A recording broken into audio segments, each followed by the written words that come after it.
Hey Lou, how are you?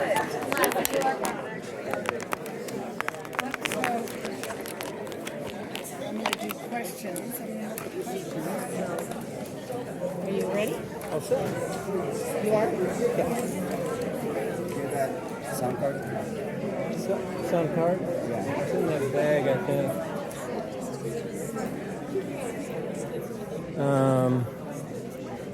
Let's get this better battery in here.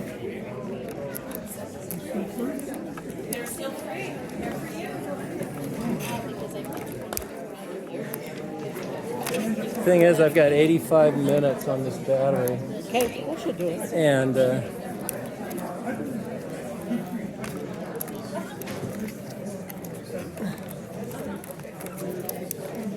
Set them all out. Should I try to grab something like up on stage? I don't think there's enough to see. No, it's all right. Here's two here. This we might be sitting in one.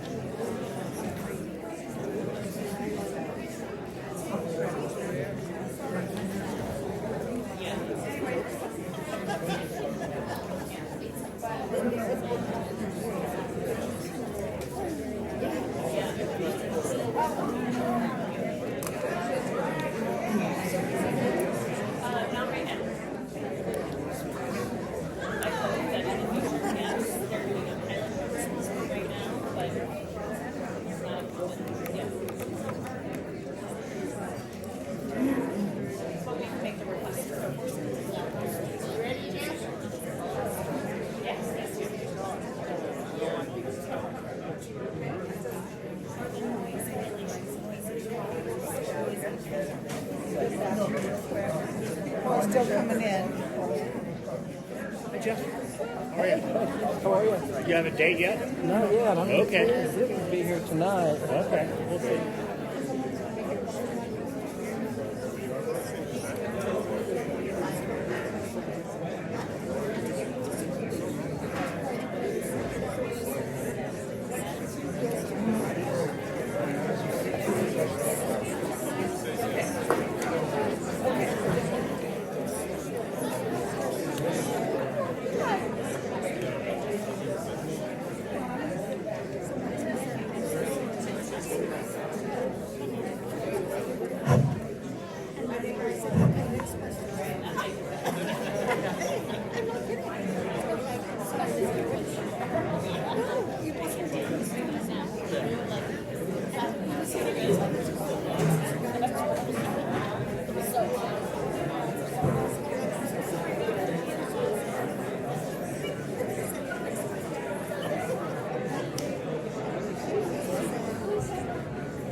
Good evening and welcome to the Cherry Creek North Neighborhood Association. First, thank you for being here tonight.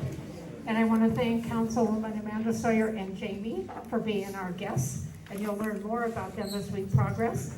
But before we get started, I wanted to do a few announcements that you received in your mailbox from our newsletter, because we have some upcoming events that are so exciting and brings our neighbors together. So the first one is a lecture series on June 26th, and it's called Millennial Apocalypse by Zane Brown. And here's kind of the teaser right at the beginning of the book. Why you and other millennials are tracking towards financial disaster, and the punchline, how you can avoid it. So look around at all the millennials in the room. This lecture will be perfect for us. Okay, bring all your friends, you know, kids. Our second lecture that's coming up, we have, don't have a date for it yet, because it'll be from Jeff Bernards, who set up all of our audio tonight, so thanks, Jeff, for doing that. He's going to be talking about AI, not, well, I never go there right. And he will speak about the future applications of AI and its impact on our daily life. So stay tuned, watch our Facebook, our Instagram, our e-blast, and that will give you more information about his talk on AI and the date. So tonight, this presentation will really be in three parts. The beginning, Jamie's going to do a PowerPoint with a fairly intensive overview of the JIT. And then she's going to have you use your phones and take an online survey that you will see the results immediately with your fingers and toes crossed that we don't blow the internet in a school. And then part three, we're going to have all your questions and answers. So the majority of our time tonight will be for you and your questions. And we're going to ask Kate and Lou, they're going to be on those very colorful orange stools. So if you have a question, we're going to ask you to go to them. And the reason we're doing that is so we can record it when we upload the video of tonight's presentation. So it is my pleasure tonight to introduce you to Councilwoman Amanda Sawyer. She's a Colorado attorney. She has a master's in business administration, years of experience in marketing sales, in entrepreneurship, and business strategy. In her first year as a councilwoman in 2019, she focused on 4 key values, and I think they're critical for our discussion tonight. Transparency, accountability, customer service, and effective communication. To me, she's met those goals as she continually outreaches to our community and addresses the concerns that we have in our neighborhood. Please welcome Councilwoman Amanda Sawyer. Well, should I stand up so those of you in the back can see me? Can everyone hear? Yes. Great, okay. It's great to see everyone. Thank you so much for having us tonight. I am going to actually speak very little until we get to the Q&A portion of the conversation. But I want to just give you a little bit of background about what we're doing here, why we're having this conversation. So many of you know in 2023, redistricting happened, and that meant that I had the honor of taking over Cherry Creek as part of Council District 5, which is, like I said, my honor, but I didn't know you, right? And so I sent out a survey to the community to ask what you wanted to see. And what I heard back in that survey was really interesting information about the things residents want to see that are really services that are above and beyond the core services that the city will provide. And so I started thinking, how could we get you what you say you want? And the answer is to potentially create a general improvement district. So we are very early in the process. We're here tonight to hear from you. What are your questions? What are your concerns? But before we get started with that, we're going to do a presentation just to make sure everyone understands the kind of basic framework of like, what is a JID? How does it work? What would it do, etc. I want to be very clear. We are in the feasibility study phase, which is the earliest phase, where we are asking you, what do you really want to see and what are you willing to pay for, right? And if the answer to that is nothing, that is okay, 100%. But we want to hear that now so that we kind of understand, is this something that you as residents want to move forward with, or is this something you don't want to move forward with? And if it isn't, that's okay. But if it is, great, then we'll start that process in September. So I am not an expert at this at all. And so if there's one thing I know how to do, it is ask for help when I am in over my head. So our office has hired Jamie Giellis, who is an expert in JID creation. She has worked all over the country and all over the world creating and working with special districts and citywide plans and all of those different kinds of things. So I am going to turn it over to Jamie to introduce herself and take us through the presentation. Great, thank you, Amanda.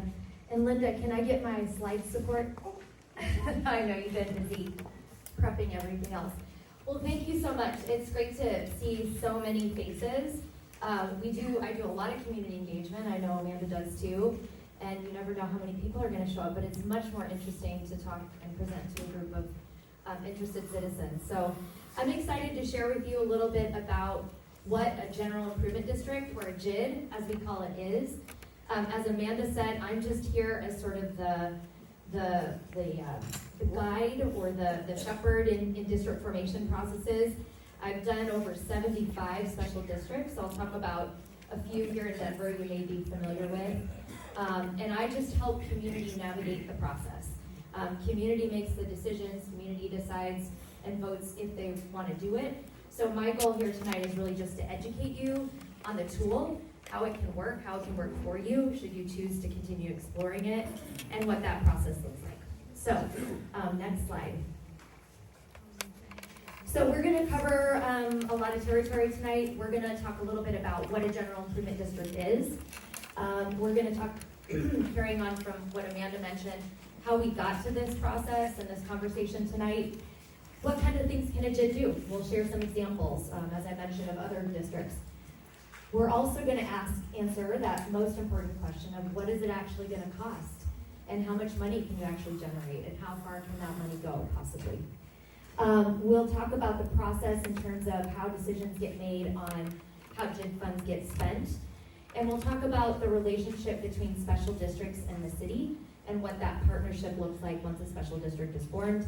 And then, as we mentioned, we'll have plenty of time for questions as well. Next slide. So we're going to start with what is a general improvement district. And I'm sorry, the sun is just happens to be hitting the slide exactly in the rough spot. But next slide, please, Linda. So how many of you have heard of a general improvement district before, by show of hands? Oh, good, fair amount. And I'm sure many of you are familiar with its sister district, which is called a business improvement district, because of the wonderful Cherry Creek North Business Improvement District and all the investments that it has made. So BIDs and JIDs are almost identical, except for one key difference.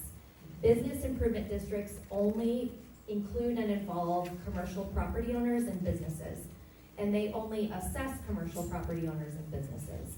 So even if you're a resident that lives within a BID, you're not paying into the BID. JIDs assess both commercial and residential. And so commercial and residential property owners participate in the formation. They participate in the decision making on how funds get spent. They participate in the board and in the governance structure. And so in that way, JIDs are more useful when we're looking at districts or neighborhoods like Cherry Creek, where you have a mix of uses all intertwined together. They are enabled by state statute, so we follow state law when we create a district.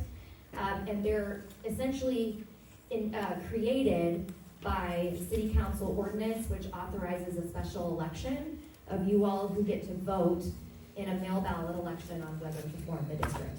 If a district is formed, it's governed by a board of you all. The city doesn't keep the money, the city doesn't dictate how the money is spent. All the money comes back to the neighborhood and is spent on neighborhood priorities according to a work plan that's developed during the formation process of a district. Districts can do just about anything you want them to do. I'm going to share some different examples of how different neighborhoods have used them.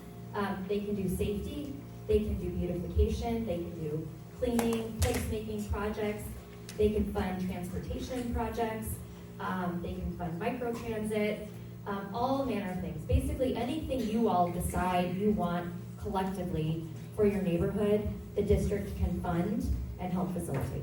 Next slide. So the big question always when we start these processes is why on earth would individuals, would community members tax themselves more?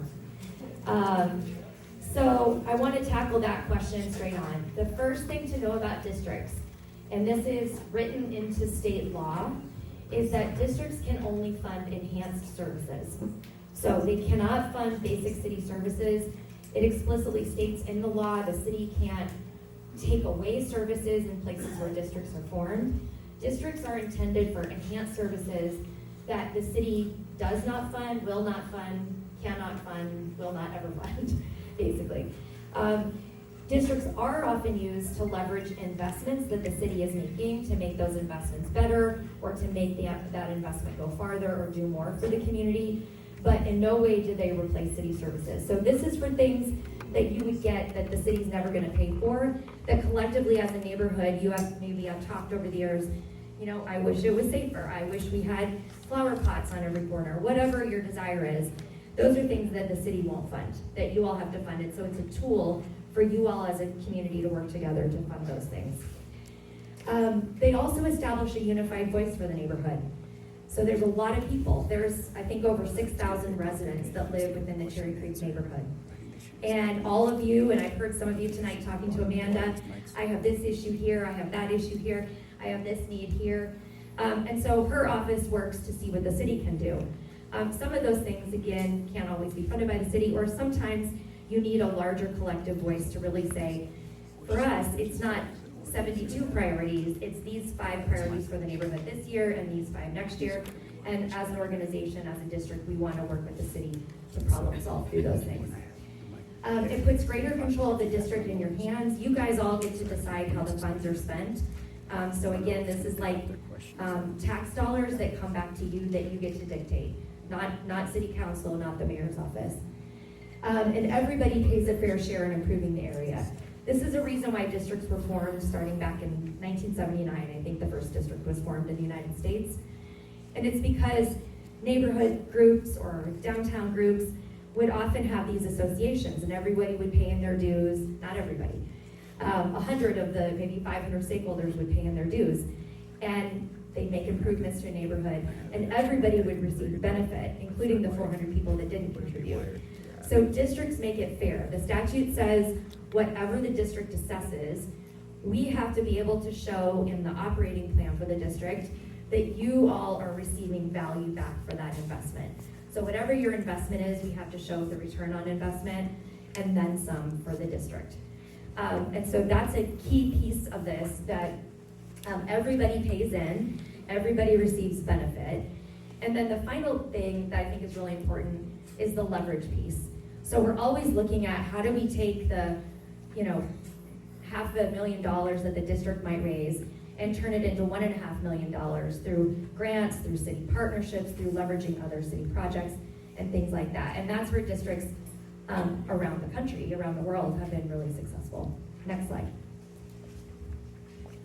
So the district formation process is a long one, anywhere from 1 to 2 years from initial idea of pursuing it to actually having a district in place. And there are really 3 key steps to it. We are, as Amanda said, in the very first step, the feasibility study.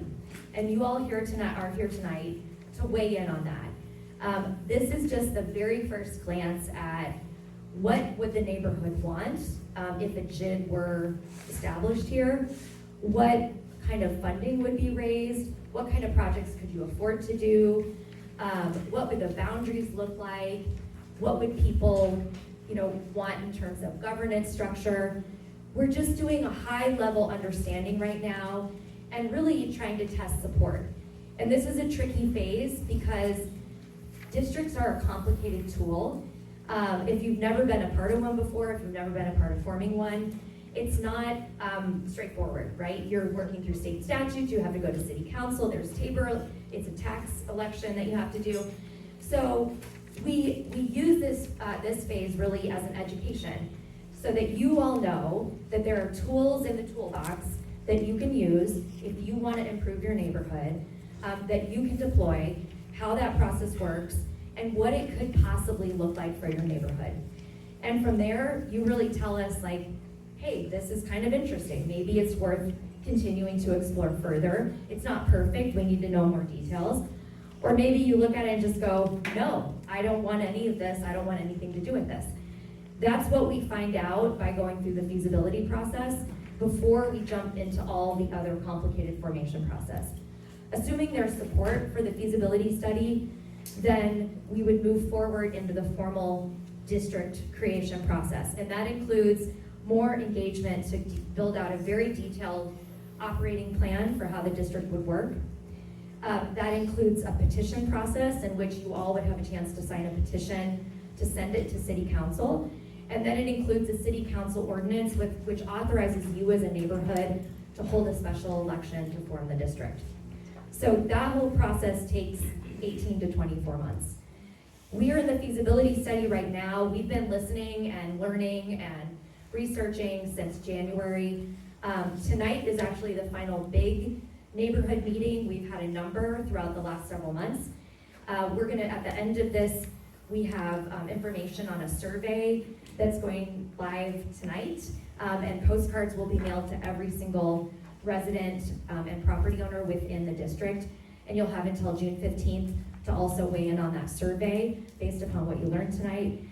I will be putting together the feasibility study report. In late July, we'll have a session in which you all can hear the feasibility report findings, weigh in again, and then we'll sort of make a final determination on whether this process moves forward or not. If it does, we move forward in the business plan creation, you petition City Council, and ultimately it would end up in election in November of 2026. So we're still over a year away from the actual time when you would get to vote on it, and a lot of steps and detail to be worked out in between should you move it forward. Next slide. Okay, so how did we get there? Next slide. Amanda talked a little bit about the background of this. There's been lots of planning over the years. The Cherry Creek Area Plan in 2012 was the first plan that sort of identified priorities of the neighborhood that would best be funded with some sort of special district tool. And that's when the conversations about the general improvement district first emerged. They have been percolating on and off since then. They have come up as part of other studies that have happened. And then last year, the Councilwoman's office did a community needs survey and community needs assessment report that identified some priorities that the neighborhood had that again are things that won't be funded by the city. And so the concept of moving the JID exploration process forward was really born from that time. Next slide. So when the survey was completed, there were 3 primary buckets, I'll call them, of services that the neighborhood identified that are above and beyond city funding. The first was a safer neighborhood, and people responded with things like being able to have security patrols, like the types of security that patrol the Cherry Creek North neighborhood that the bid pays for, but having them expanded into other parts of the neighborhood, into residential parts of the neighborhood. Lighting was also mentioned, and this is not the large Excel pole lighting. This is the pedestrian scale lighting that lights up neighborhood blocks. And some have it and some don't. And some places have very old lighting that isn't functioning correctly.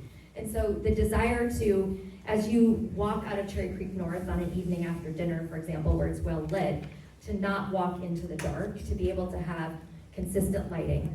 And again, that is not something the city funds, right? So wherever you see that kind of decorative pedestrian scale lighting around the city, that's some sort of special district that has been funding that, or it was built into a developer mandate as part of a master development.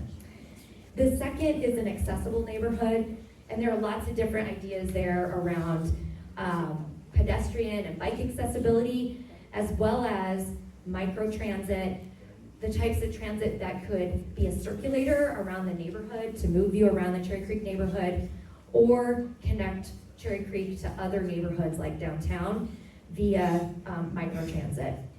And then the third was a beautiful neighborhood. So improving the greenway, better landscaping, more public art, just general beautification again, beyond the boundaries of the Cherry Creek North bid. Next slide.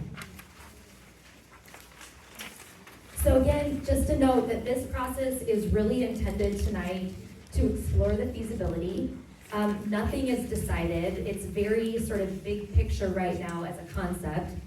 Your feedback tonight, all the feedback we've gotten from the, 30, 40 plus meetings we've done, and the feedback from the survey will all be shared back out with you as part of the feasibility findings to really determine if this is a conversation that moves forward or that stops this summer. Next slide. So this is the study area for the General Improvement District. And I say study area because, again, nothing is fixed, right? When we start the exploration of a district, we have to start with boundaries so that we can understand what types of property ownership is there, how many residents are there, what types of projects people want, and so that we can start to run some different scenarios. But even as we've set these boundaries, we have been looking at the edges. You know, we've been having conversations with the 6th Avenue businesses and sort of seeing, is that the right line there? So all around, we've been kind of engaging with others on the edges to see if there's a desire to be part of the General Improvement District. One thing to note, you'll see that the Business Improvement District is outlined there in the middle of that. The JID, as it's envisioned now, would overlay the Business Improvement District, but it would not double assess the commercial. So again, a reminder, the commercial properties in the Business Improvement District are already paying into the bid. Those properties are the ones that are in purple. The yellow properties within the boundary are residential properties. They're not paying into the bid. So we're exploring having the residential that would pay into the JID within those boundaries. They would pay into the JID and receive services from the JID. The bid is already assessing on the commercial a fairly high mill levy, quite a bit higher than we're even exploring for the bid. And so again, that's the reason they're already paying, they're already receiving services. We don't want to double tax them. Other commercial properties within the boundary would be assessed within the General Improvement District. Would the mall pay into this? We'll get to questions at the end, but yes, it is in yellow. Okay, thank you. All right. So what exactly can we do with the General Improvement District? Next slide. I've got 3 case studies here just to share 3 very different examples of how the General Improvement District tool has been used in Denver. The first one is the Ballpark General Improvement District. This one was just formed in November of 2024 and has just gotten underway with its operations in the last few months. This special district covers the area around Coors Field and also extends in to cover all the social service provider facilities that are down in that area. And these stakeholders, which represent over 2,000 residents and hundreds of businesses, formed a district that's primarily focused on safety, homeless navigation, cleaning, and beautification in the area. So they assess 5 mills on residential and commercial property, and we'll talk about what 5 mills actually looks like in a minute. They generate about $1.3 million in their assessment revenue, and they've leveraged about another $500,000 in contributions already. The Rockies contribute to them, the social services providers contribute to them. And so they are delivering services there 7 days a week from 6 a.m. to 11 p.m. They have 22 full-time ambassadors on the ground who are doing safety, homeless navigation, and also the cleaning services. Additionally, they have 2 intergovernmental agreements set up with the City of Denver. And this is another unique part about having a special district, is you essentially become a quasi-governmental entity. You can enter into what's called an intergovernmental agreement with the city or other government agencies to establish and codify partnerships, financial relationships, all of that between those agencies. So in Ballpark's case, they have an intergovernmental with the police department. The chief of police sits on the board, comes to the board meetings along with the lieutenant. And that partnership sets out the relationship in terms of how they're working together to share information, to address crime hotspots, and to tackle crime problems in the area. So the police haven't abdicated. If anything else, They're more focused and targeted on what they're doing. The ambassadors are collecting data 7 days a week that gets directly shared with DPD, and that gives DPD a better opportunity to drill down on some criminal areas that they've been dealing with. They also have a intergovernmental agreement with the city on homeless engagement that includes a lot of the social service agencies. And so they work together, sharing data on the homeless individuals down there and navigating them to housing and or services, whatever those particular individuals need. So it's a shared partnership, again, sort of the city then focusing in more on the direct needs of the neighborhood based upon what the neighborhood is telling the city. Next slide. The next case study is the Rhino General Improvement District. This one was formed about 10 years ago, and this was more of an infrastructure-based district. So Ballpark is really service-oriented. The Rhino General Improvement District was infrastructure-based. The impetus for the Rhino General Improvement District was the reconstruction of Brighton Boulevard. Back then, Mayor Hancock had a vision, and it needed to be done to improve Brighton Boulevard, which was a pretty rough asphalt, unlit, unsafe, messy area. And so the city had committed funding to basically build a concrete street and curb and gutter. And the River North property owners came together and said, we're excited about that, but also we want sidewalks, separated bike lanes, pedestrian lighting, trees, benches, we want all those things, right? And the city said, that's great, you can pay for them. We don't pay for those things. So the Rhino stakeholders formed the district, and utilizing district funds, they took out $3 million of debt against the district, handed that to the city to augment the project, got to design the road with the city, and then the city built the improvements for them when they were building the road. And so this is an interesting one too, where, a great example of like leveraging a project to make it better and make it work for your community. The other example here is that they have kind of two different ways they assess. So the boundary that you see in the map, that is the entirety of the River North General Improvement District. Everybody in there pays 4 mills, and those funds are going towards cleaning and maintenance and some safety. They've also helped build projects. They built the River North Park, the River North Waterfront Promenade. They did improvements to 35th Street. They've done some other beautification projects around the neighborhood. So everybody in the neighborhood kind of contributes to the bigger projects that are beneficial to the whole neighborhood. In addition, for the property owners whose property touches Brighton Boulevard, where all of those investments and improvements were made, they also paid an additional linear front footage charge. So however many linear front feet they have on Brighton, they paid a fee for that. And that's basically because they didn't have to build those public improvements, which developers normally do. So instead, they paid into the district then took out the debt, paid for that. They are, through that assessment, paying off the debt. When the debt is retired, that assessment goes away. And so just another note here about, I think, 2 important things to call out. One, districts can do tax-exempt bond financing for up to 30 years. So they can do really competitive, get really competitive rates to do projects and bond against them for 30 years, so you could build a project in day 1 and pay it off over a 30-year life. The other thing that's important to note here is that districts can have different zones or areas of service where different benefits are incurred. So we've heard through our engagement with the community, well, what if Cherry Creek East wants lights and Cherry Creek North doesn't? Do we all have to pay the same rate? No. So our goal is to geographically figure out, where do people want things? Maybe there are services you all want. For example, maybe you all want security patrols, just for example. And so you're all paying evenly for that. But certain of you want different things. This area wants lights, this area wants flower pots. So we figure out those costs, and that all gets built into the work plan and divided appropriately, right? Again, back to the statute where we have to prove that you're getting the value for what you're paying for. Next slide. And then the final case study is Gateway Village General Improvement District. This is the oldest general improvement district in the city of Denver. And it's really, as you can probably see from the map on your handouts, it's a primarily residential area. And they sort of use it for maintenance, for snow removal, for greening. They do some street improvements. They have neighborhood signage that they put up.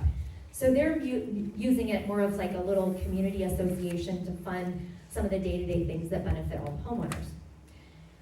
But as you can see, the district tool mechanism can be applied a million different ways. The statute's really very open as to what you do and how you do it, but it does require us to be accountable and transparent about how assessments are spread out over the people paying and how that governance structure and those decisions get made. Next slide. I think I sort of touched on this again. JIDs can do just about anything you want them to do. Next slide.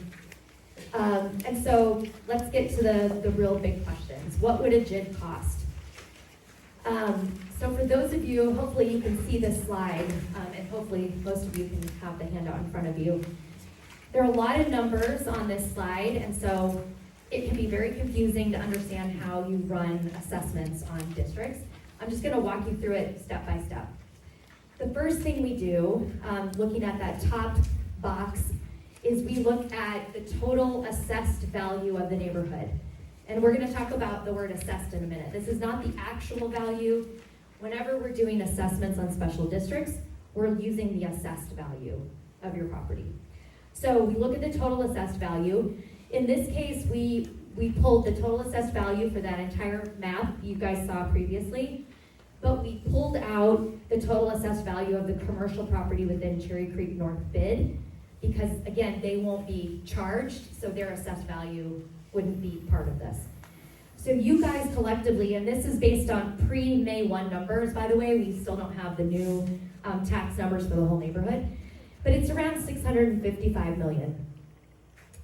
To understand what that translates to in terms of a budget, we then apply different mill rates. And a mill, one mill, for example, is $1 per thousand on the assessed value of your property. So three mills is $3 per thousand, 4 mills is $4 per thousand, and so on. For purposes of kind of running scenarios, I've started with between 3 and 5 mills, because in my experience, that's kind of the average range when you're doing, in particular, residential districts, where the cost seems reasonable for most people, and you can still generate enough funding to actually do something. So that pink box shows you what the district would generate annually at 3, 4, and 5 mills. So that would be your budget on an annual basis. Then in order to understand what the average homeowner would actually pay, we'll look at the bottom chart. So let's start with home actual value, and you see $750,000. So for somebody that has a home whose actual value, the value that you could sell it for most likely, is $750,000, we have to get to your assessed value. And in Colorado, right? The assessed value for residential is 6.7%. And so actually, before that even happens, there's a $55,000 value reduction that happens by the assessor. So to get to your assessed value, it's $750,000 minus $55,000 times 6.7%. So somebody with a $750,000 home has an assessed value of $46,565. If we were going to charge 5 mills for the district, you would then multiply that number times 0.005. So if your home is $750,000, the annual cost to you as a resident at 5 mills would be $232.83, or 64 cents a day, to generate that 5 mil budget. For somebody with a $3 million home, they're looking at $986.58 a year, or $2.70 a day. So that's the annual cost. Hopefully that all makes sense.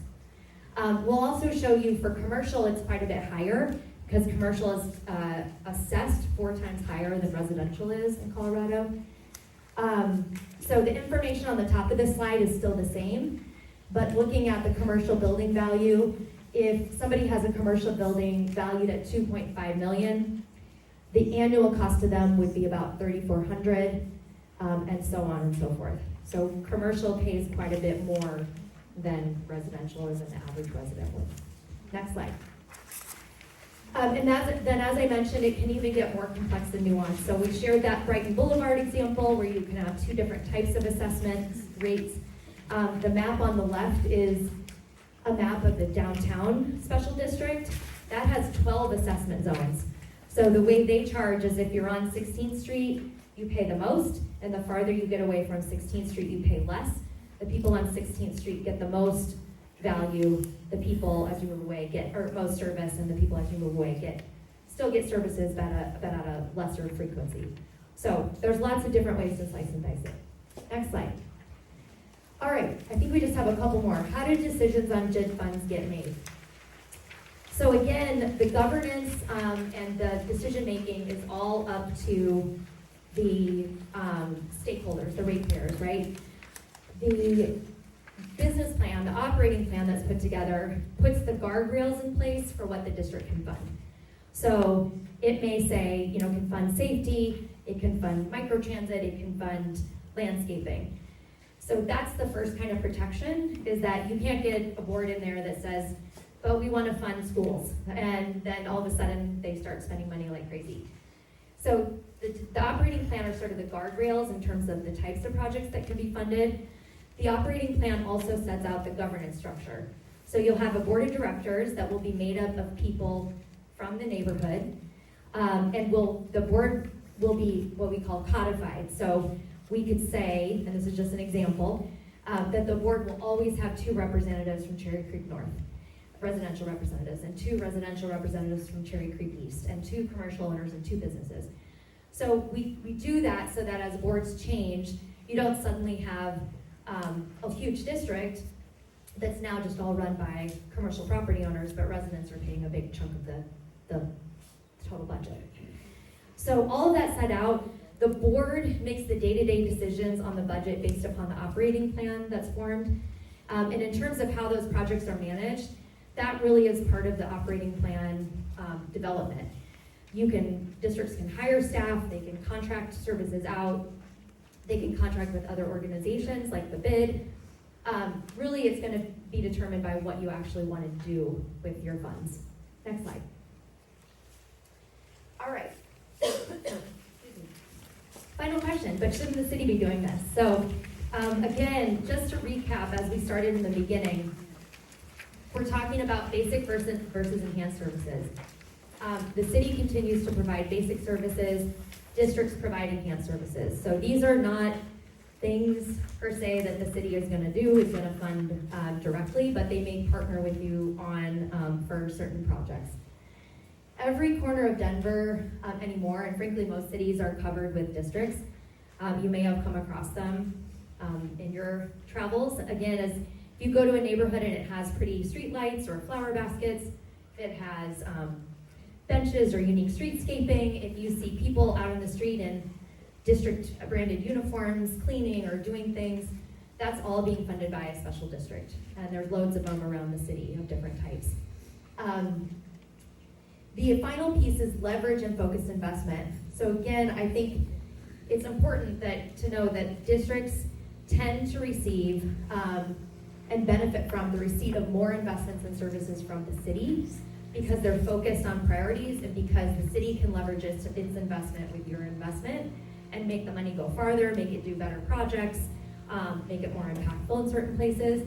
So there's lots of ways to partner with not only the city, but the state and others to actually bring more investment into the neighborhood via the district tool. Next slide. All right, this is sort of the final presentation slide, and then we're gonna all try this Mentimeter thing together and see if we can get it to work, where you guys get to vote and weigh in on some things. In terms of the timeline, as I mentioned at the beginning, we're right now in that feasibility study phase, which will wrap up in August. If we are moving forward, the process to develop that detailed operating plan would happen immediately after, and that would include a tremendous amount of continued community engagement as well. That would go on into the new year. Petitioning would happen probably starting in February of 2026 and go on for a few months. And then the city council process would occur in the summer of 2026. And an election would occur on election day on November 3rd. It's a mail ballot election. The people who get to vote in the election include commercial and residential property owners within the district. So this is ballot that only goes to people within the district, not the whole city. So commercial and residential property owners, and then residents who are registered to vote in the district, even if they don't own property, also get a vote, are also considered elector via the statute. If a district is formed in November 26th, then services would begin right away in January 2027. So that's sort of a general timeline for information. All right, next slide. Okay, I know there's lots of questions. We're gonna try this little Mentimeter exercise that we've been doing at all of our other forums. So I think the first thing is, if you all have a phone or some sort of digital device, you may not have normal cell service here, but I think there's a Wi-Fi called DSA Guest, right? DPS, I'm sorry. I don't know where DSA came from. DPS Guest, and you can go on it and click on that, and then if you scroll down, I think you have to accept and you'll be added to the network. And once you're on there, Can you wait just a second, because I put DPS and it gives me a lot of choices for DPS. yeah, sure, we can come around and help you too. Yeah, why don't I walk around and help you take a look at that? Raise your hand if you need some assistance, and then I will walk around and try and help you. Once, that's a different survey. That's for a survey that we'll talk about in a second. Quick question before we begin, because I took this survey with you and I was very concerned that the survey was somewhat slanted, and that you would ask us what we would prefer, and you gave us 4, say, answers, but it never addressed the Yeah. cause, so there was none of the above. It wasn't like these 4 things, if you have a pocket of money and you want to spend, yes, but it didn't say you want these to spend the money on. So it felt like the survey was really slanted, and it looks like this is the same survey. So how are you addressing that? So, couple things. Number one, and I have explained this in every forum. I don't want to hear you. I have explained this in every forum. When we've been doing these forums, part of this is education, part of it is sort of a baseline understanding of where you are. The Mentimeter tool is just sort of a take the pulse on what's your gut reaction. We do have a survey that launches tonight that will be online through the 15th. And the survey has a question that says, I don't want to explore this, period. But before that, because I just took it, it just asked all the same Yeah. questions. What do you want to see in Cherry Creek without saying none of the above? It's I'm just asking, the questions just ask, what do you think is most important? I'm not asking you yet if you want to pay for anything. We're just trying to get a pulse neighborhood by neighborhood of what the concerns are. So you do not have to answer the Mentimeter. Again, we're just kind of trying to wrap our heads around the big picture ideas of what people think are important. And like I said, we do have a full survey online that you'll be able to take where you can just say, I'm not interested in any of this, I don't want anything more to do with this. We'll get to question and answer. If you have gotten online, there's instructions up here where you can go on your web browser, go to Menti, MENTI.com. And when you get to Menti, you can enter a code, 47456523. And in just a second, you're gonna see some questions start to pop up.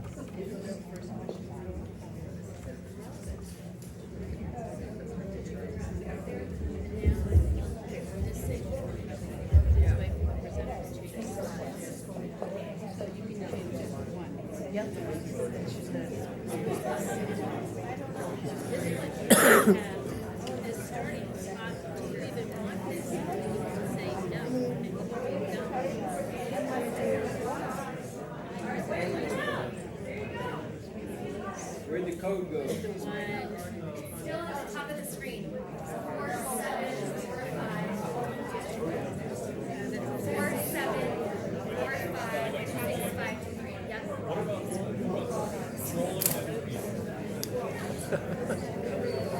All right, so it looks like you guys are getting the hang of it. This first question is not a technical part of the feasibility study, but it's a warm-up question just to make sure you all can get on and use the tool.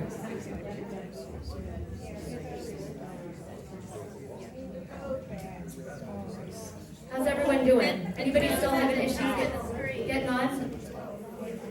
The code is at the top. Again, if for those of you, I'll read it out slowly. 4745 6523. All right. Everybody, I feel like everybody's gone on. All right. So this is just a test question. But I love that strolling Cherry Creek North is your favorite. I also love happy hour on a patio, so I'm going to put that response. Here, here. All right, we're going to carry on.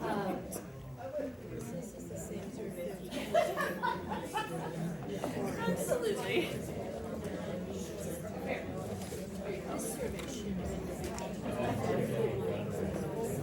Okay, so it looks like we have 97 of you on, which is awesome, and 92 of you have voted.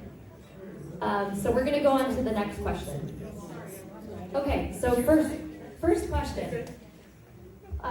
Using single words or short phrases, what investments would improve your neighborhood? So you could say lighting or more safety. And as you type them in, they'll populate on the screen, and additional words will sort of populate around it. And again, I'm not asking necessarily here what you wanted JID to fund, right? We're trying to get a sense, building off of the work that the Councilwoman's office did last year, on what are the priorities where geographically, and are there higher priorities for some things in some parts of the neighborhood than others, really?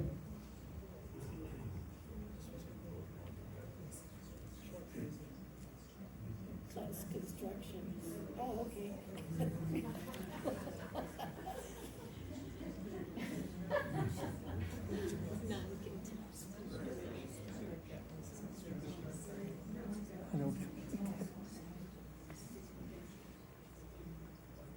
So we'll let this go for just a second and see, because I know it takes a minute to type things in.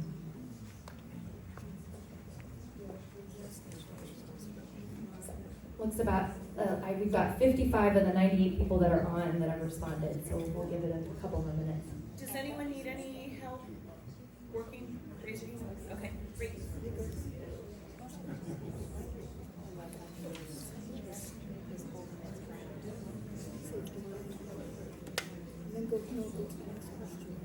So I definitely see lighting, safety, security, less construction, traffic control, parking. And none.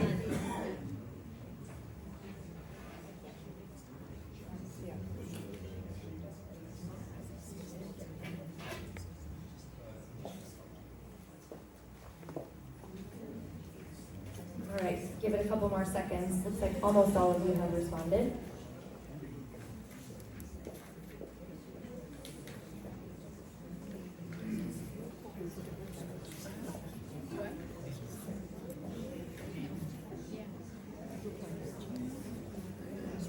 All right, so the next question, of the 3 improvement areas, or those sort of buckets I talked about, which do you think, which is most important to you to address in your neighborhood? Is it safety, accessibility, or beautification?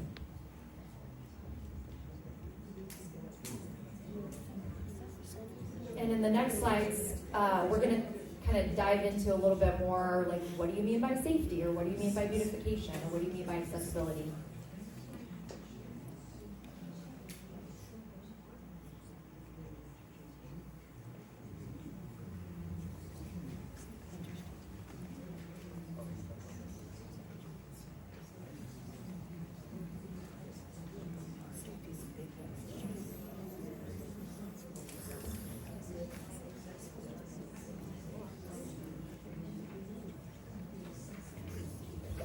Like about 70 of the 98 have responded, so I'll give it another 30 seconds or so.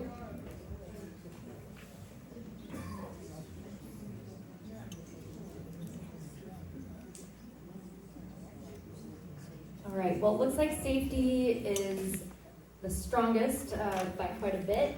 So let's talk a little bit about safety. Obviously, everywhere you go, depending on what your particular experience is, safety means something different to you, what it means to feel safe. So the question here is, investments in enhanced safety can mean a lot of different things. What would your priority safety investment be?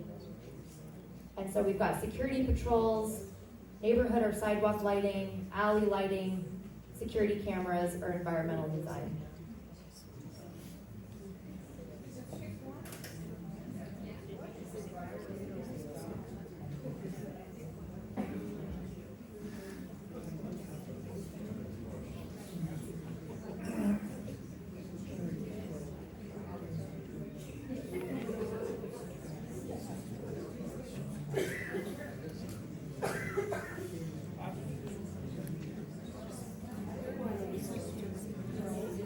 Yes.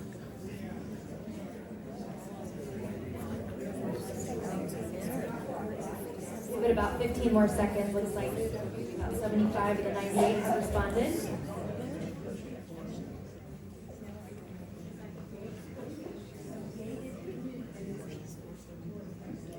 All right, so safety patrols far and away continues to be added to. It looks like 47 for safety patrols, 14 for cameras, 13 for neighborhood and sidewalk lighting, 4 for environmental design, and 2 for alley lighting. By the way, environmental design, that's not a term everybody uses every day, but we generally use it to talk about addressing kind of the public realm. So you may walk down a street where there's like overgrown bushes and you're worried somebody could be behind them or sleeping in them. So environmental design is kind of a general term that we use in the safety side of things to address the public realm.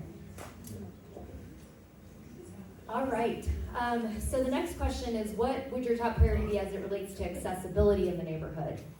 And again, these are things that have previously been identified in the survey. So transit circulator within the neighborhood, a transit circulator that would connect Cherry Creek to other neighborhoods, improving pedestrian safety and street crossings, improving bike accessibility, construction mitigation, creek access, and parking management in the neighborhood. Transit circulator, so there's two, yeah, like a, yeah, that would move people around the neighborhood so you could park, or you could go from your neighborhood and go to Cherry Creek.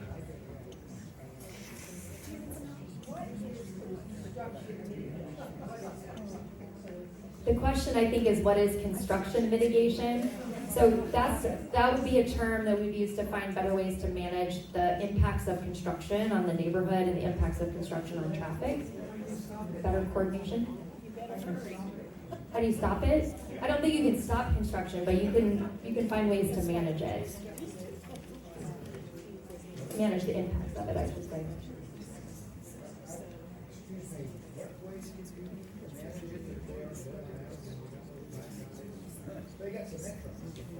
So if it's not a priority, we have heard that there are issues with the construction, the amount of it, block after block after block, and kind of backing up traffic or pedestrian access. I can't speak to the specifics of it, but I think what we're trying to find out here is where do we need to delve a little bit deeper to get more information.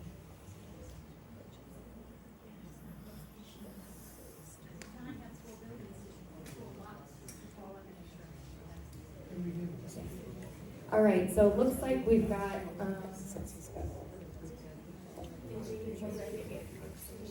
okay, all right, we'll speed up.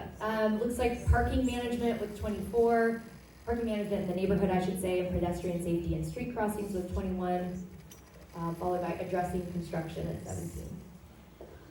Where would you like to see more investments made in beautification? Greenway improvements. The Cherry Creek Greenway. The Cherry Creek Greenway, the water. The creek, yep. Consistent and enhanced landscaping, public art, neighborhood signage, or enhanced cleaning and maintenance.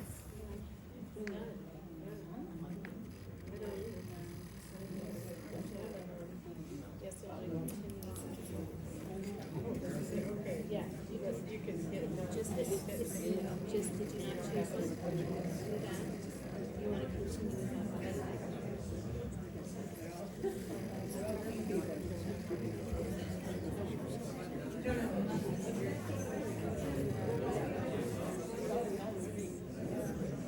All right.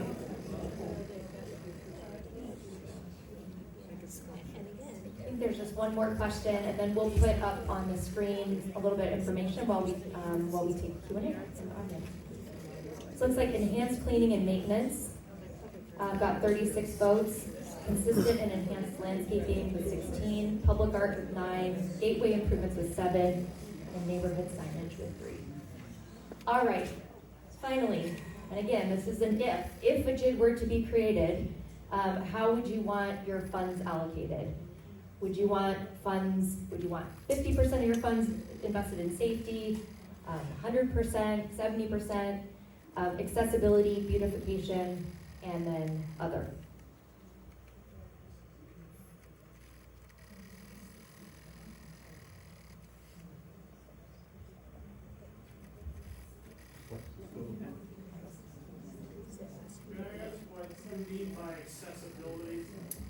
Yeah, so that was the question. Accessibility includes things like the microtransit or improved pedestrian and street crossings or improved bike access or improved access to the Cherry Creek Trail, that sort of things. Yeah.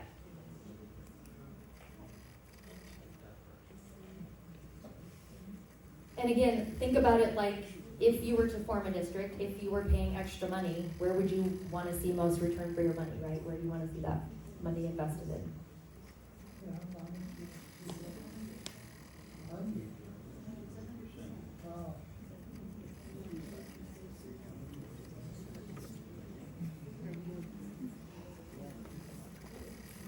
All right. I think you all can continue to vote. Again, just to recap, 55% in safety, 16 in beautification, and 15 accessibility and beautification are fighting each other. All right. Thank you very much for doing that. I'm gonna put the slide up with the information also about the survey and the public forum, and then we'll open it up for questions. So there's 2 things on here. The top QR code and the, where you see bit.ly CCJID survey, that's how you get to the full online survey that launches tonight. That's a very in-depth survey, and again, to those of you that have asked, there is absolutely not a question on there that says, I'm not interested in pursuing this any further. And so that survey will be open until June 15th. Everybody will get a postcard as well. The bottom QR code and link is for the Zoom meeting on July 22nd, where we'll review the survey results and the feasibility report. So you can register there. And again, this will be pushed out quite a bit through the Councilwoman's office as well. Yes. Hello. There we go. You will all get a postcard that has all of this information on it as well. It went to the printer today. Look for it in your mailboxes. It's an 11 by 6 postcard.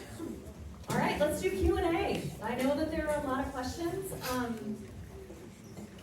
If you would just come up to either Kate or Lou and talk right Yeah, into the great. mic. Just grab a microphone. That So- way we have you so on camera and on sound. Hypothetically, were this to move forward and go to a vote, and if the vote were to hypothetically pass, now spin the clock ahead 5 years. And let's say the GID, is that what it is, isn't really working very well. What's the process to unring the bell? That's a great question, very important question. Well, one thing I want to mention going in is that when the district is formed, you can set a term limit on it up front. So you can set a term limit at which time it has to go through a renewal or reauthorization process in order to continue. That's the most common way people put that sort of guardrail on it. Otherwise, there are basically the way you create it through a petition process, you can do that same process to undo it and go to City Council and ask City Council for the authority to do that. City Council can intervene if a district's going off the rails, if it hasn't reported financials on an annual basis. Every district has to annually report their budget and their work plan at a public hearing that the city holds, in which you can come and speak up to that. And if that doesn't happen, that is also a mechanism by which the district can be shut off. So there's a lot of accountability features built into it. Yeah, I think we want to make sure that it's recorded so that people can. It's on. Yeah, okay. Hi. Thank you for coming tonight. I appreciate it. So, if I'm understanding correctly, all the apartment buildings, everyone who lives in those apartment buildings gets a vote. Anyone who's a renter gets a vote. If they are registered to vote at that Yeah. location. if that's My the guess case. is that they probably are. And so that far outnumbers the people that actually own property in the district. And so my question too around that is how many people do you need to even say, yes, I'm interested, for us to go forward? It seems to me that you need to have at least 50%, and then I'd like to know what percentage of those are renters. Yeah, that's a great question. Jamie, do you want to explain how the formation vote works? Yeah, so, I mean, yes, and the statute is sort of weird on the whole elector thing. I mean, that is a question that comes up a lot about the renters. But in terms of the vote, so, again, electors are people who own residential property, own commercial property, who are registered to vote in the district. They get a mail ballot, so everybody gets it's a separate mail ballot that comes out, and it's a simple majority of ballots returned get the district passed. So it's, So you don't even need the majority. You, like, Yes, so there has to be a majority. no, just the ballots that are submitted. Yes, there has to be a majority of the ballots that are submitted, 50% plus one vote of the ballots that are submitted. Submitted. Yes. So you maybe only have 30% of the people submit ballots. Yes, And then, so you could have a decision being made by a very small percentage of people that live in a district. yes, I think that's a totally fair concern, and that is why I will say we are very lucky. We do have an incredibly large turnout of voters in Cherry Creek, in the Cherry Creek statistical neighborhood. We are one of the highest, your precincts are some of the highest voter turnout precincts in the state of Colorado. So that is really good. It's a good point.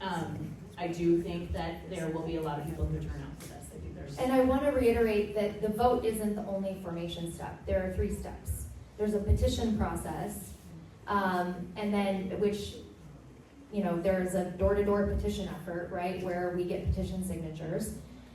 There's a city council process that includes a public hearing at which folks can come forward and speak about it.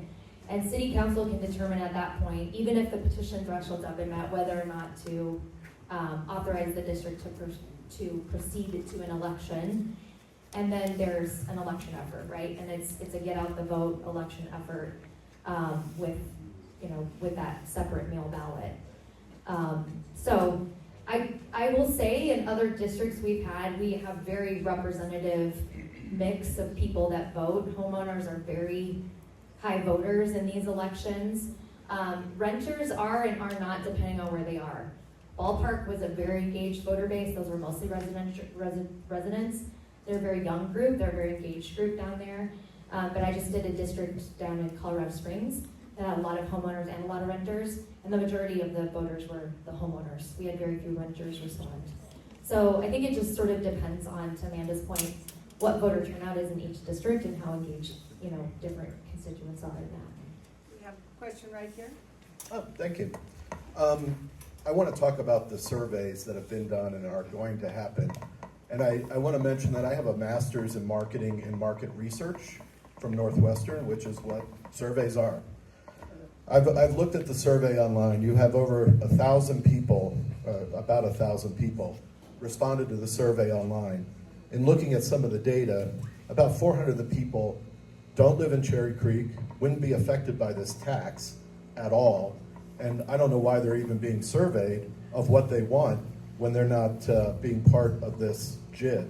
Now, in the last Zoom, you said, well, 600 people are still statistically significant, which is true, but we haven't seen what the 600 people really want. And in the last Zoom, we asked if we could see the questions that were asked of the people that were surveyed at the first survey.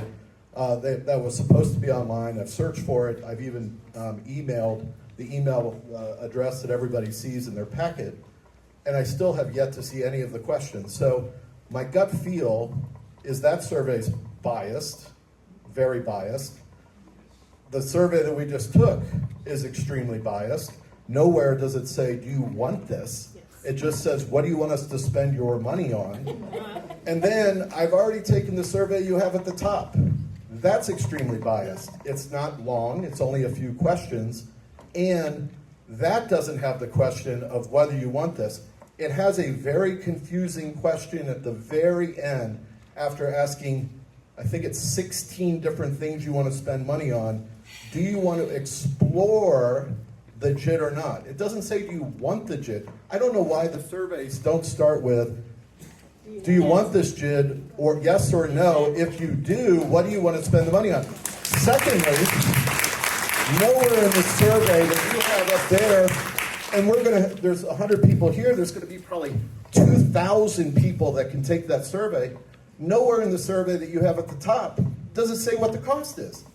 You've eliminated the cost out of the survey. So the bottom line is you're only showing benefits without the cost. And to me, it's like asking Santa Claus for presents without having to pay for them. So I don't know why the surveys are so biased to just looking at what do you want to spend the money on as opposed to do you even want this? And it seems to me, additionally, that this is a tax looking to find things to spend money on as opposed to finding things that we really need and then figuring out the tax. It's totally backwards. So again, I'm a market research person. I humbly say everything I've seen is completely biased. I think the results are completely biased. I don't think the results of any of the surveys should be counted, including the one that you have up there. You have time to change it and start over to ask the simple question, do we want this? And also ask this and provide homeowners, what is this going to charge? Because it's not in there. Thank you. Yeah, so thank you for that feedback. I'm going to assume you're a no. You are big nuts. Big nuts.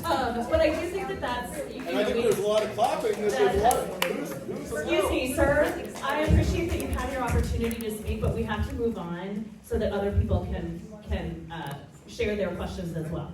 I will say your questions have been asked and answered a couple of times up here. I think we were pretty clear about what the cost was per person, per business. That's not the point. I'm sorry. That's not the point. Your point has been made. So let's move on. Okay, we're going to take another question right here. Yeah. Confirming what this gentleman that just spoke said, it occurred to me that during the survey, it said, do you would like this, like this, like this, like this? And none of them said none of the above. Yes, and I think we've had that discussion, and we've been pretty clear. What we're trying to find out from you all is if you were... No, there was not on the survey about none of the above. That's right, it was not on the survey. Yes, and to have a more balanced survey instead of But one that's it is predetermined and biased. It is on should the say, survey right here. Not really. no, not in the survey we just took. Not in the survey we And I just took. said up front, it won't be on there. Well, then it's a biased survey. Well, Biased nature and biased design. I understand, and I understand everybody's an expert at how to form districts, unless you've been doing this a long time. So I'm not trying to get that. Okay, let's have some respect here. We have a couple other questions. If you could just hold, we have a question. A couple are already up here. We're going to take these first because I said we'd be coming. Yes. Thank you again for listening to everybody and being patient with everybody. But I have a question. With all the new construction and all the new tax income that the district is going to get, shouldn't the city pitch in a little bit more? Because if everybody here is concerned about safety, maybe in my mind only, but maybe in the mind of other people, one of the things that we expect from the city is to provide safety. Yes. So, That's a great question. Yes. So yes, for those of you who couldn't hear in the back, the question was, shouldn't the city provide safety? And that's a great question, and yes. So the city does provide safety. We have police, fire, EMS services, all of those different things. But safety means different things to different people, right? So you might be walking home from the Cherry Creek Bid area that's very well lit at night, and you walk into, the Cherry Creek neighborhood, which is very dark, and that might make that, what safety might mean to you is lighting, right? It might be if you are an employee at UC Health and you arrive at 5 o'clock in the morning and you park at the mall. Safety to you might be getting safely across First Avenue, right? So there's a lot of different things that safety means to different people, and I think that's kind of what we're trying to suss out is like, well, what is safety is such a big bucket. What does it really mean to you, right? The city provides safety services and will always provide those safety services. Those are core services of the city. But at the same time, there are things that people would like to see. Security patrols scored really, really highly, right? There were a lot of people who said that that's not something the city will ever pay for. So that's the kind of thing we're trying to hear from you. What would you be interested? What do you think, right? And so it's a complicated question because safety means so many different things to so many different people. I hope did that answer it? You look like you might have a follow-up. well, my follow-up is that if the city, the police, we go every month to talk to the police, and they don't even have the force to provide traffic enforcement, maybe, they need more people. Yeah, so the comment was, do you want more police? And I agree with you, I think that's right. But I also think that is, it's a yes and, right? Yes, we absolutely need more police, we need more traffic enforcement, we need more of those things. But also what we're talking about here is elevated services that go kind of above and beyond that standard core service that the city provides. Next question? Okay, can you hear me? Okay. Thank you. You made the comment that I think it was $1 million of cost could provide $1.5 million of value, and I'm just wondering what initiatives you've seen in different neighborhoods that provide the most home value appreciation. It's a good question, just in terms of where's the return on investment from the homeowner in terms of the saleability of your home or your property. I've been asked that question in other forums, and I think it's sort of dependent on whatever particular issue is rising to the top in your neighborhood, right? So again, that's always what we're trying to suss out is what are the things that are on your guys' mind. And I use Ballpark as an example, having just finished that. All those folks were challenged by encampments and just the feeling that the sense that people would come down once, even the Rockies told us, and families wouldn't come back, right? Because they didn't feel safe parking their car and walking 3 blocks. So addressing both the perception and reality of safety in Ballpark has been a game changer for those folks, both the owners and the residents who want to stay there but were sort of scared to keep renting, right? So even those apartment building owners have seen value in that. But I think for every neighborhood it's different, right? Rhino wanted a beautiful street and walkability. Safety wasn't an issue when that district was formed. I don't think it still really is a priority of theirs.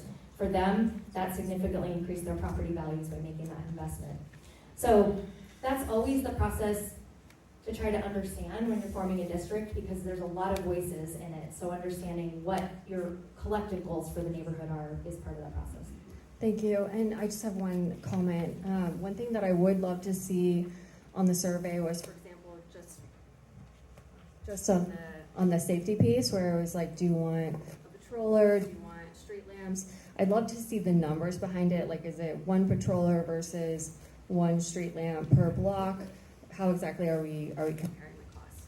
Yeah, and that's all part of both the feasibility and really the operating plan study. And so when you talk about what is it going to cost, this is a process that's it's not like when the city comes to you per se with a vote and it's going to cost you this much. this is what you're getting and this is what we're gonna charge you, vote for it or don't vote for it. I think that's the hard thing to understand in the district process, is that you all decide. I don't decide, Councilwoman doesn't decide, nobody decides.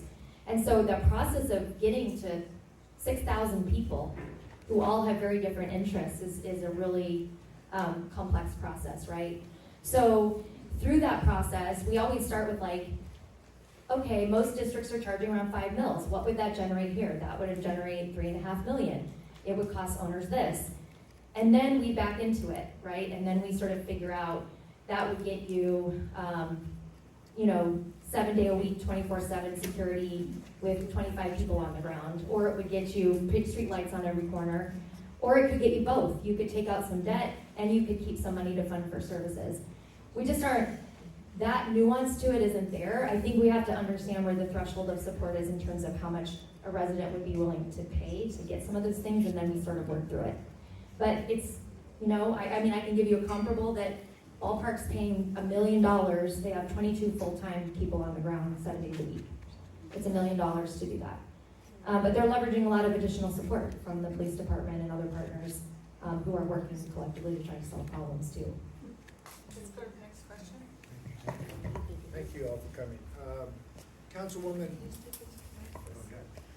Councilwoman, do you have any intention to ask this expert to give us some case examples of where GIDs went bad?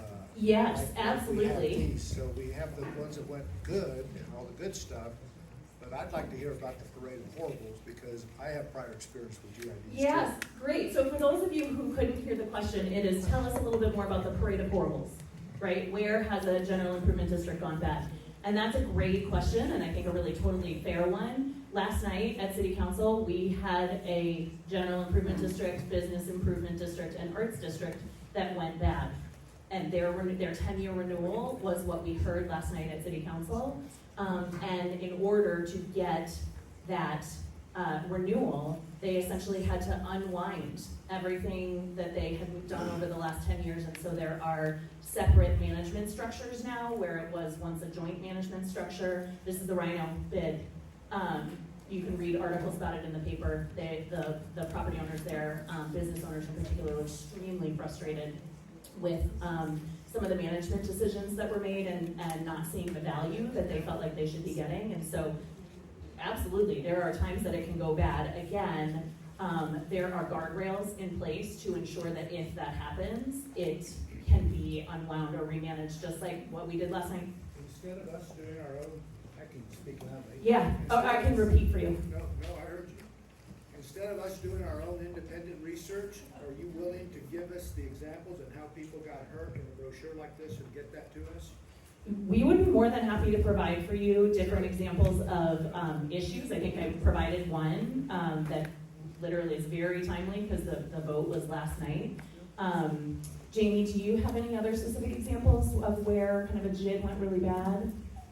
Off the top of your head? I don't off the top of my head. Most of the time, when the districts are created, people see the ballot. Even with the Rhino bid last night, there was a lot of opposition.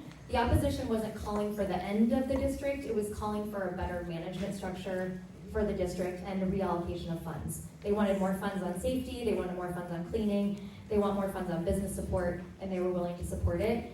So I think if structured right, to Amanda's point, those guardrails, as we always say, are there to make sure there's methods to put them back on track. And we'd be happy to share all the Rhino. There's been a lot of stuff about the Rhino thing because it's the most recent, and it's been messy. But last night was pretty amazing that a lot of people came together and sort of said, we're not all on the same page, but we trust each other enough to get it back on track. How can I expect to receive this sharing? Yeah, we'll put it on the website. So all of the information will be on the website. And also, sir, I am sorry I have not gotten you those questions yet. I apologize. We had our budget stuff at the end of last week and I just didn't have time to do it, but I will. For sure. Yes. I agree with the gentleman before. We're not going to rehash that, but in the spirit of transparency, how was this all funded and how does it continue to be funded? And related to that, for Jamie, are you the one writing the survey, since obviously if it's a no-go, your consultancy and payment ends. So can you explain that a little bit? Yeah, the council office is paying for it. So for those of you who couldn't hear in the back, the question was, how is this being funded? And the answer is the council office is paying for it. We know, but based on what we have heard from our residents, that there are things that you would like. It's our job to figure out how to get them for you. And then you get to tell us, yes, no, absolutely not, absolutely yes, all of those different things. So it's your neighborhood, it's your general improvement district, it is your priorities. And so we are just facilitating the conversation so that it can be facilitated because, it is an expensive proposition. Jamie's contracted with us only for phase 1 at this point to see, do people want to move forward with this or not? So at the end of the survey and feasibility study, so July 22nd, we will present the results of the survey and the sort of feasibility study results, and then you'll provide feedback to us. Did we miss something? Did we, is there something you want to change or something you want to do differently? And then we'll get a final study from Jamie at the end of that, and then we will decide what we want to do next. And that will be a conversation with residents. And I'll just add to answer the rest of that question. So the survey was reviewed by a steering committee of stakeholders from Cherry Creek that's been formed to help move this forward. And the feasibility study is a very real process. I oftentimes work with neighborhoods that decide not to move forward, and then sometimes they come back later. Ballpark tried 3 times to form a district. The first 2 times didn't make it past the feasibility study, and the 3rd time took it all the way to the finish line as the idea kind of evolved. So there's no way I would force it, because the last thing I would want to do, or anybody would want to do, is move a district forward that wasn't supported and spend money on an election, all that stuff that would fail. I've never taken a district to an election that failed, or through a formation process that failed. So I would recommend stopping it if the support doesn't show that it's there, because I don't want to be a part of that process. Last question, I'll be fast. Okay, I'll be quick. The biggest surprise of the night is that Linda let me ask a question. Actually, I said, and since we're airing our resumes, I have a PhD in quantitative finance, and I like what you're doing. I think you're gathering information, you're creating a multiple regression. For example, when you have safety, is patrols exactly what's going to be the best benefit, or is it lighting? You're going to come through with those controls. You're going to let us know. So I'm all for what you're doing. So thank you. Please go forward. Thank you.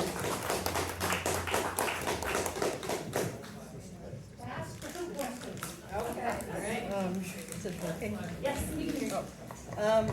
I would think that before people would want to vote for it or against it, they would want to know if it's like the 3 mil, 4 mil, or 5 mil budget. Has that already been decided? Or No. do we vote on that, or how does that work? Yeah. So right now, again, it's a bit of a chicken and an egg, right? We're looking at what you could raise. We're looking at what it might cost. We're looking at what your priorities are. We're looking at what those priorities cost. We're looking at if you want to do debt. There's so many variables in the formation of this, that right now we're just kind of probing where there's interest and where there's not, or what the boundaries on that are. But eventually, before this even goes to a petition or city council or a vote, there's a full detailed business plan that's developed, and that is all done through a continued engagement process that would carry on into the fall. And all of those things would be detailed out. And we just keep refining that plan until people feel like their questions are answered. And then that plan is attached to the petition document, and that's what you're signing. That gets passed as an ordinance, that becomes law, that becomes, again, the guardrails. So yes, before you would be asked to sign or vote or support anything, there's a lot more information we have to get to you, which is why we start with the feasibility study and what feels sometimes like very broad, big picture questions, because we're not designing the solution, you are. And there's a lot of you to listen to. So we're doing the best we can to kind of pull together the common themes. Hi, everyone. So I'm a long-term investor and property owner in Cherry Creek. And what I've seen over the last 25 years is property tax keeps rising. And it's rising now even though prices are plateauing. We're standing in a school where the teachers cannot afford to live.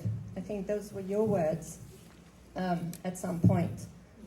They cannot afford to live in the neighborhood. This would directly impact the already high property taxes. So how would you answer to the teachers? Yeah, so great question. A couple of things. Number one, I want to be really clear. 64% of your property taxes goes to Denver Public Schools, not to the city of Denver. And so Denver Public Schools pays the teacher. Most of your property taxes goes to Denver Public Schools. So I think making sure that Denver Public Schools pays the teachers appropriately is really important. The city of Denver is a totally separate entity from Denver Public Schools. In terms of the affordable housing piece, I think that that's a great question. And we have a fantastic group of leaders in the Cherry Creek North Neighborhood Association in particular, who have worked to get development agreements with all of the different properties that are being built around here to ensure that there's deed restricted affordable housing built into those properties. So Cherry Creek West is a great example of that, right? There is also now a law that we voted on in City Council in the City of Denver 2022, I believe. It's called the Expanding Affordable Housing EHA. We refer to it as everything's an acronym. It requires that every building that is built more than 10 units in the city and county of Denver has somewhere between 8 and 12% deed restricted affordable units in the building. So there are a couple of different things that we are doing to ensure that we have additional deed restricted affordable housing built in places like Cherry Creek. So all of those developments will have deed restricted affordable housing in them. And I just want to add to affordable housing, so housing that uses tax credits and affordable housing is not assessed as part of the district. So those people that are already in those affordable housing units and facilities, they don't get burdened by an extra tax. It's just on regular market rate housing. But I think it's a limited number. I don't have the mic. But Yes. Wait. Okay, being a former teacher, I'm really worried about the timeline. We should have been out of the building 5 minutes ago. So I really want to close this out with CCNNA is involved in this for one reason and one reason only: communication. All of our emails, our Facebook, our Instagram is to share information with you so that you have the information when it comes to you for a vote. I'm sorry. developers used to be able to buy out of the affordable housing. That's right. Has that changed? There is a menu of options, but the cost to buy out of affordable housing is significantly higher, and that's why we see that developers are building the affordable units, the deed restricted affordable units in now. Okay, please thank them for being here tonight. This is a great discussion, and thank you for coming. Your voice matters.